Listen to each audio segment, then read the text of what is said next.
Philadelphia Union. Jim Curtin enters year like 75.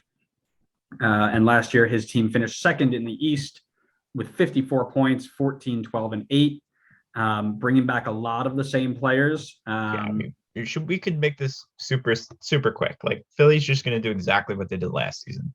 All right, You're not done. going to know half of the players that come off their bench. You're barely going to know half of their starters. They're going to win games 1-0, and they're going to finish second. I'll say it. I think Philly is the modern day SKC. Like it just reminds me of that. Like it's just the same team every year SKC that still is exists, good. And right? what? SKC still exists, right?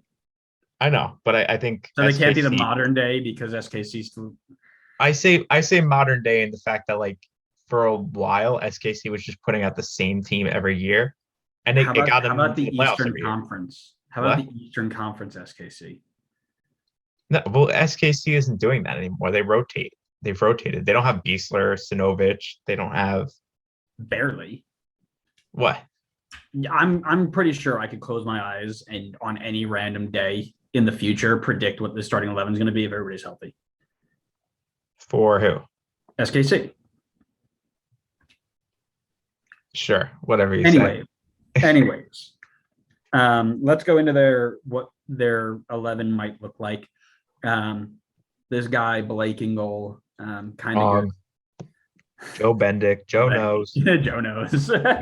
Mbizo, Elliott, Gleesnes. I don't know who that is. I don't know who that is. And Wagner in a back four with a center mid four, four center mids of Martinez, Flock, Bedoya. Actually, we need to make a change here. Yeah, no more Montero. No more Montero. This was announced about 30 minutes before we started recording. So Montero's out. Does that open a spot for somebody like Jack McGlynn? Does it open a spot for somebody like Paxton Aronson to take the keys? And Probably I would have to say I think so. I think you're forgetting out of the player. You could do Gazdag too. Yeah, I think it's most likely Gazdag. Yeah, you're right. It's probably gonna be Gazdag, but you got Jack McGlynn, you've got Cole Turner, you got Bueno. You've got a lot of different players who can fill that spot, and they're all capable of playing. The one thing I've learned about watching Philly for the last 3 years, all of them can play. Yep. It doesn't matter how old or who they are. Now, the striker situation is fun. Julian Carranza, new DP from Inter Miami. And their other DP, Michael Ure. Michael Ure still currently is not in the country. He's having visa issues. And he might not make it before the season starts. So I don't, by the way, I don't think Carranza is considered a DP. I heard that he was. Well, as of this moment on Philly's MLS roster from the website, he is not listed as a DP. Well, but maybe in the comment section of Tom Bogart's tweets, which are much more official than MLS themselves. And maybe Philly is pulling an Inter Miami, and we're gonna find out later that there's actually 8 designated players on this team. Tell me I'm wrong. That'd be pretty funny. If he doesn't get here, you'll see Sergio Santos starting up top. Honestly, if he does get here, you're probably seeing Sergio Santos start up top until he gets acclimated. I think Santos over Carranza. No, 2 strikers. Carranza. Oh, okay, got it. I know you don't listen to me, but no, I don't listen to you. Did they improve? I will say no. I think they washed. That's what I got. I got a wash as well. I think. Well, now if you consider McGlynn, if you consider Montero gone with Shabilko, they brought in 2 strikers. They're going to give think they're okay. Gazdag. I think, I mean, they didn't get massively better, but it's a wash. Yeah, I agree. Do they need anything else? I think you probably I would like to see them bring in maybe a more veteran attacking midfielder.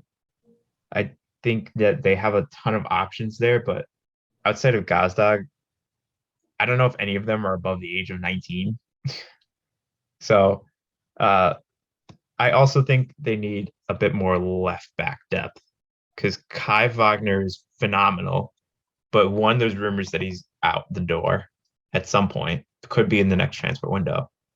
And then what's your option there? It's Sorensen's the only other left back I see listed here. So I'll say left back first is where they need more depth. And then I think a more experienced attacking midfielder would definitely help. Whether they start or not doesn't really matter. But thoughts? I also said left back depth. Probably the only thing I would add because I think Wagner's out the door soon. Just to jump back to the Montero move, Tom Bogart says that Philly has an open DP spot behind Ure and Carranza as Montero departs after 3 seasons. Montero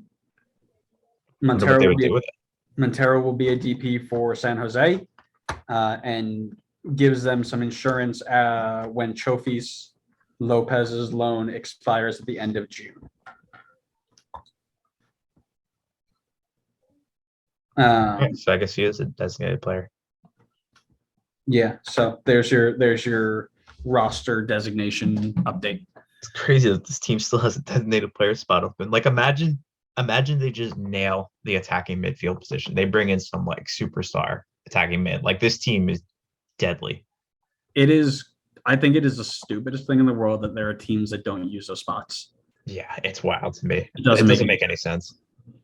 Best addition for me was Carranza. Probably had the most upside of anybody in that first year of Miami's existence, but with the money issue and stuff, he had to be moved.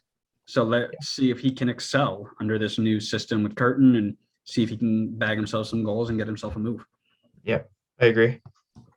Biggest loss, I'll say Jabilko. I'm going to say Montero. Okay. I think they've replaced Jabilko fine. I don't know, man. If Ure doesn't get in and get up to pace, Carranza's not Jabilko. Just saying. He doesn't play the same way, but I think he can still produce. Yeah. I agree Montero's a big loss, but I think well, they haven't replaced Montero at all. I know they have options. Well, it's wild because it happened 30 minutes ago. So I would hope they haven't replaced him yet.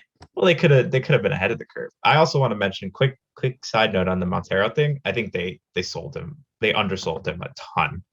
I think San Jose got a steal. Oh yeah, there. No, it was a steal. But from what I was reading on Mr. Tom Bogart's tweets, it was he wanted a new contract. Then they weren't going to give it to him. And Montero said he was going to walk for free at the end of the year. So they got what they could out of him. Okay. But 450 GAM in a league that is now selling people for $2 million for a player. They did get an international spot, which is going for like 250K. So yeah, so you're looking at up to 700K. Yeah, probably not the worst, but definitely could have done better.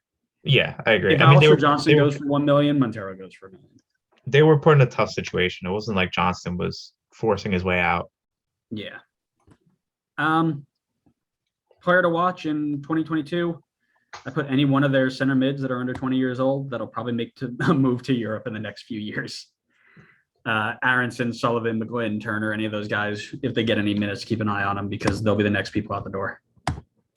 Mine was pretty similar, but I said Leon Flock. I think this is his breakout year to get that move to Europe. I think he's due for it at the end of the season. Okay. All right. Give me your big question then. Big question is about the striker position. I think. What about the striker position? Who ends up getting the starting spot there? I think I see 4 guys on this list right now that I think can do a job in this Philly system. Honestly, I know they play 2 usually, but I think Ure, Carranza, Santos, and Corey Burke. I think all 4 of them can do a job for Philly on the field. Honestly, so here's what I'll say: Corey Burke's not a starter. He gives you pace off the bench. No, probably not. Sergi but- Santos made Patrick Klamalo look clinical in our playoff game. Oh, I know. So, I remember watching. Both of those guys are Santos. sitting on the bench, and the other two are starting. They're Sergi. Well, if Ure doesn't get into the country, then Santos has to start. Fair. My big question: their depth right now is all homegrown players, and Sergi Santos. Is that going to And be Corey enough? Burke. Is that going to be enough to get them through the late stretch of the season? And then, with the schedule being the way it is due to that early World Cup, are they going to be able to rotate and are they going to be able to hold their own? I say yes, but that's my question. Yeah, Where do you have them finishing? I think they finished anywhere between like first and fourth, honestly. That's where I have them. Stop stealing my notes. Philly are just that predictable. They're always in that range. They have a great system. I hope them and Cincinnati flip and you look silly. If them and Cincinnati flip, I will quit the podcast and never make another episode again. Come on, boys. Do the work. Do the Lord's work. Get it done. He wants a solo show. I do want a solo show. I'd be really good at it.